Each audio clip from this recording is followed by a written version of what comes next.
Hello and welcome to this Bioprocess International Ask the Expert webcast. I'm your host, Leah Rosin, the online editor for Bioprocess International. Before we get started, just a couple of notes. This webcast is being recorded and will be made available for replay in the multimedia section of our website. We've muted the audio lines, but we welcome you to type in your questions for our speaker in the question and answer box.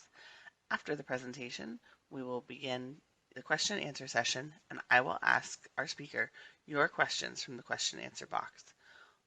Your questions in the box will only be visible to myself and our speaker. So thank you for joining us today. It is now my pleasure to introduce our speaker, Mark Snyder from Bio-Rad Laboratories. Well, first I'd like to thank all of you for attending this webinar. I hope you find it interesting. Today I'm going to be talking about packing resins at process scale, focusing on the differences between compressible and non-compressible resins. So as an overview, I'm going to be talking again about the differences between these two resin types, and then go into some slurry preparation techniques, slurry transfer methodologies, column packing guidelines, and then once the column is packed, we need to talk about how to evaluate the column to make sure that it's suitable for use in your process. Finally, I'm going to spend a minute talking about HETP and asymmetry ranges. So, incompressible resins, we'll start with first. The amount of resin that you need to put into a column is determined by the tap settle density. That is, the number of mils that a gram of resin will occupy. Bed consolidation equals bed packing, meaning that as soon as the particles are all down at the bottom of the bed, you're essentially done. These resins settle rapidly, so you have to work fairly quickly. They require a headspace once they're packed because since they're incompressible and therefore fragile, you don't want to drive the top flow adapter down into the bed. And again, best results are achieved with rapid packing. Compressible resins in some ways are the opposite. The amount of resin you need is determined not only by the bed volume, but also by the compression factor that you have to apply. And therefore you will need to apply additional compression once the particles are all down at the bottom of the bed. Most compressible resins do not settle rapidly, so you do have a bit more time to work. Obviously there's no headspace once the column is packed because you are driving that top adapter down into the settled bed. And again, rapid packing is not a significant factor. So this is the workflow for packing. You make the slurry, transfer the slurry into the column unless you're making it up in the column, pack, and then qualify.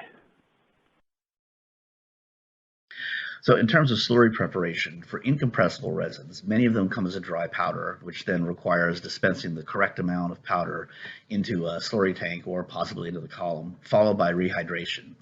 And mixing this kind of a slurry requires a low shear impeller. Compressible resins, on the other hand, typically come as a slurry, 50 to 80% in the jug most of the time. The amount of slurry that you will need equals the bed volume plus the compression factor that you'll have to apply. And low shear impellers are not required. Again, a tip about CHT Media. Slurry preparation instructions can be found in our CHT application guide at biorad.com/CHT guide. You can also contact our specialist about packing at biorad.com/chromescientist. Now, one last word about low shear impellers. This is an example of what a low shear impeller looks like. This happens to be the Lightnin A310 variety. However, there are a number of low shear impeller styles. Any one of them would be suitable. You just need to make sure from the manufacturer that in fact you are dealing with a low shear impeller. So when you're ready to transfer the slurry into the column, you want to make sure that the column is level. Second, if you are using syringe transfer to actually pull the resin into the column by lowering the top flow adapter to the bottom, sealing it up, and then actually raising the top flow adapter like a syringe, you just want to make sure to avoid introducing air bubbles at the end of the slurry transfer, which most likely would necessitate then repacking. Pump styles matter if you're using pumps to transfer the slurry. Incompressible resins require a diaphragm pump. Do not use peristaltic or rotary lobe pumps due to damage to the resin and or the pumps. Compressible resins certainly can use these pump styles, however. Now just a word about CHT. If you're using 40 micron CHT media, you want to make sure that the frit should be 10 microns or less. You can also view packing tutorials on CHT slurry transfer methods at biorad.com/CHT packing. So when you get ready to pack the column, it's important to avoid stratification of particle sizes. What I mean by this is that if you're not packing the column properly, the larger particles will move to the bottom of the column, while the smaller particles will tend to stay on the top of the packed bed. This will lead to poorer HETP results than you could get otherwise. And the way to avoid this is simply using appropriate flow rates and/or piston movement. You want to move at a rate that's faster than the fastest settling particle. Now, for incompressible resins, in terms of the bed itself, you don't really need to know the precise height of the packed bed because there's not a compression factor, so there's no need to really measure it exactly to figure out exactly how much to compress afterwards. Packed bed should have a headspace because, again, these particles are fragile and you don't want to crush them by moving the top flow adapter into the bed itself. And if you want to think about compression factors, the compression factor for incompressible resins is exactly 1, meaning there is no compression. Because you're leaving a small headspace, you want to avoid upflow during bed conditioning because this will move the whole bed up and down, which is generally not a good thing. Now, compressible resins in many senses are the opposite. Optimal packing does require a precise measurement of the settled or consolidated bed height so that you know exactly how many centimeters you have to compress the bed to get to your desired compression factor. As a result, packed beds must not have a headspace, and they won't because you're pushing the top piston down into the bed itself. Now, compression factors typically are 1.1 to 1.3, but I've seen them as high as 1.5. And finally, compressible packed beds are typically conditioned with a combination of both upflow and downflow. So just a few notes on best practices for packing CHT. Again, you want to consolidate the bed faster than the fastest settling particle for best results, as I indicated on the previous slide. How fast is this? Well, for 40 micron CHT material, the particles settle at a rate between 35 and 125 centimeters an hour. So you want to go at least 150 centimeters an hour for best results. You can go faster, but you really don't gain anything in terms of bed quality. And for 80 micron particles, you want to go at least, let's say, 300 centimeters an hour. And a packed bed is achieved once all of the particles have found their way to the bottom of the column. Again, you want to leave a slight headspace so that you don't crush the top of the bed, and we recommend a headspace of 1 to 5 millimeters between the head plate and the settled bed. Here's an example of a 1 millimeter headspace, and here's an example of about a 4 millimeter headspace. So now that you've got the column packed, you need to evaluate it to make sure that it's suitable for use in your process. So we're going to talk now about things which are common to compressible and incompressible resins. The test solute must not interact with the matrix. Typical injection volumes are 1 to 2% of the total bed volume. Very importantly, extra column volumes in the test hardware will significantly impact results. It's very important to minimize the extra column volumes to get the best HETP and asymmetry results that you can. Typical test solute measurements are either done by using conductivity or by absorbance. For conductivity, most people use sodium chloride, but a number of cases I've seen people using sodium hydroxide as well as a few other solutes. Absorbance, a lot of people use acetone. Sometimes places don't like to use acetone because of explosion concerns. And in those cases, I've seen caffeine, vitamin B12, and probably a number of others compounds as well. Again, a tip for CHT media, a special note when using sodium chloride as a test solute. You always want to use the same level of phosphate in the equilibration and injection buffer. And in addition, this system will produce an artifactual second peak. And I'm showing what that looks like here on this chromatogram. The red arrow points to this small peak. It follows the main sodium chloride peak. It is actually a phosphate peak. If you want more information, please give us a call and we can tell you about why this is. It almost all of the time is there. It should be there. It's a normal part using this system, so don't worry about it, and certainly do not include this in your calculations for asymmetry and HETP. Now, a word about HETP and asymmetry, and again, this goes for both compressible and incompressible resins. First of all, the ranges that you select should be based on process development experience. HETP is irrelevant during a step elution. You need exactly one plate. The protein goes on and it comes off. So the acceptance criteria should be based on required performance of your particular step. We provide vendor data that show what we get in our hands. This is what's achievable, and it may exceed your requirements. So I want to give a couple of post-packing tips for incompressible resins. CHT and other incompressible beds can continue to consolidate slightly after initial packing. Think about a box of cereal. If you have a box of Corn Flakes or Rice Krispies and you shake it up, you will see that the volume that those flakes or Krispies occupy is quite possibly less than it was a minute ago. This phenomenon is also observed with silica, with controlled pore glass, with zirconium, with a whole variety of other incompressible media. Additional bed settling can occur during column transport from one room to another. You can also get continued settling over the first few cycles as the start and stop motion of the buffer or the solutions through the resin bed actually provide some additional vibration. If further bed consolidation occurs beyond the original recommended headspace, lower the flow adapter to the original headspace if you desire. But if you do this, I strongly suggest you incorporate these steps into a packing procedure to avoid discrepancies. That's going to make the people on the manufacturing floor as well as the people in QA much happier. So I want to spend just a couple of minutes now going over some packing studies that we've done at Bio-Rad on CHT. So we did a total of 28 independent column packing studies. In these 28 cycles, the parameters that were not being tested in that cycle were kept constant wherever possible. I'm not going to read through the list of parameters that were tested. I'll just go through them somewhat slowly so you can get a feel for what we looked at. I'll be presenting the data on these in just a moment. So these are the data points achieved from the 28 cycles. They span a range of asymmetries from about 0.9 to 2.3 and plates per meter from about 2,000 to about 12,000. Now we have arbitrarily grouped these into three groups, which I'll show you in just a minute: red, green, and yellow. The green box represents points which most people would consider generally quite good following a packing. This region has an asymmetry between about 0.9 and 1.5 and about 6,000 to 12,000 plates per meter.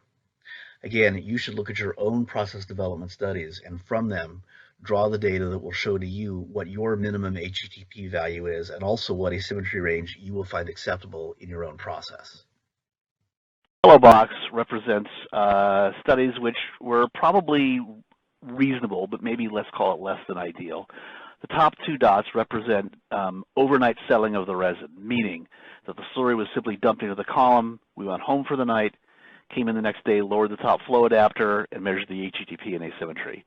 Again, this slower settling allows bead stratification to occur, and this is reflected in a higher asymmetry value, although the plate count was still pretty good.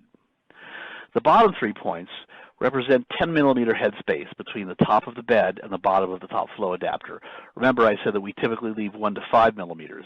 So you can see that increasing that to 10 lowers the asymmetry and plate count. And again, these values were an asymmetry of greater than 1.5, maybe 1.5 to 1.8, and plate per meter values that are between, let's say, 4,000 and 6,000.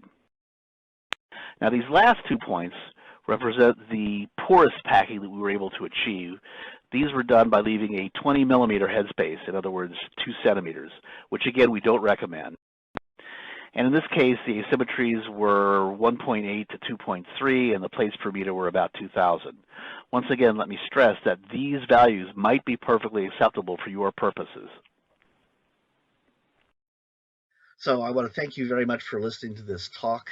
Before I take questions, I just want to make a couple of final points. First is that we offer method development to assist you. We have a network of experts that go worldwide and can be on site to actually help you in the lab do experiments and look at data. I typically do about 100,000 miles a year, although obviously with the pandemic, my travel has been significantly curtailed. We have a dedicated technical support group that can help you on the phone or by email or again in person in case you have any questions or issues during process development. And beyond process development, we offer continued support throughout the lifetime of your product. We can help you with process transfer as well as regulatory procedures. We have dedicated regulatory support files for each one of our products. Before I go on to the last couple of bullets, I just want to say if you ever have any questions about our products, please contact us.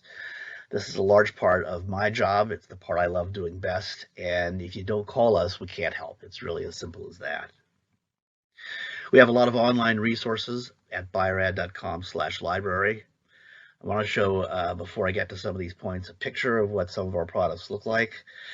The green capped columns are pre-packed 1 and 5 mil columns that you can order from Bio-Rad and get from your process specialist. We have 96 well pre-packed plates on the far right, and immediately to the left of those you see our pre-packed 200 and 600 microliter columns, which are suitable for 96 well format. We've also shown you some of the pack sizes for our resins. These are some of the smaller ones. Now at biorad.com/library, you can request resin samples. You can speak to our scientists, including me. You can view packing tutorials, and you can request a customized seminar, either virtual or, once the pandemic eases, on site. So, and one final thing, you can always email us at process@biorad.com. So with that, I'd like to thank you very much for your attention once again, and I'll take any questions. Hey, great. Thanks, Mark. Sure. So the first question is, what are strategies for packing columns through different column sizes for the successful scale-up? For example, 50 milliliters to large process size like 20 liters. So in some senses, there are no differences because you're still putting particles, compressible or incompressible, into a round tube that's capped at both ends. However, there are some tactical differences, I guess you would say. The larger you get, sometimes it takes longer to assemble the hardware and it's more complicated, so you want to make sure that the staff is thoroughly trained in how to use the column, how to take it apart and put it back together if need be. One thing that's true is that the larger you get, the less wall effects there are, so you can often run columns at a much higher flow rate in small columns than you can at a large column, so you definitely want to keep that in mind. And I think the third thing is, especially for larger columns, you want to have spare parts on hand because if something breaks, you don't have any time to send to the manufacturer for a spare part and get it back in the mail or whatever. So I think those are probably the differences. I mean, I pack columns up to 1.8 meters in diameter, and really the principles are pretty much always the same. It's just the amount of fiddling you have to do with the equipment that is probably the biggest factor. So. Okay.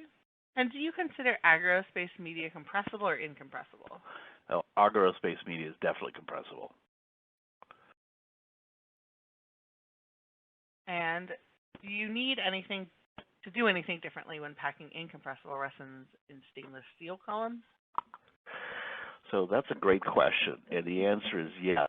Since you can't see the top of the bed, you don't know when you're getting near it necessarily, but you don't know when you're getting near it by eye. So the thing to do, and this is what we actually did when I packed at the 1.8 meter scale with CHT, is figure out how tall the bed is based upon how much you put in, and once all the bed is consolidated, which just means giving it a few minutes really to get bottom at a reasonable flow rate, you start lowering the top flow adapter and you bring it down to maybe 2 centimeters above where you think the top of the bed is, and you can check HETP and asymmetry at that point. And if it passes, you're done.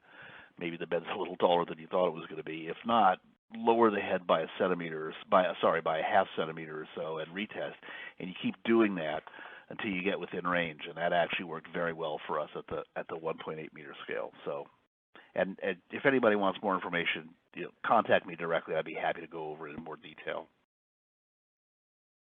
So. Okay. How do you set HETPA's requirements with process development data? So during process development itself, typically you don't. At small scale, you pack a column, you pretty much get what you get, and you just make a note of that so that you know what ranges you've used as you scale up. If you are doing step elution, frankly, neither of these really matter very much. You need one plate per meter, as I think I alluded to in the talk. And asymmetry is more a function of how big an elution volume you actually want to get. So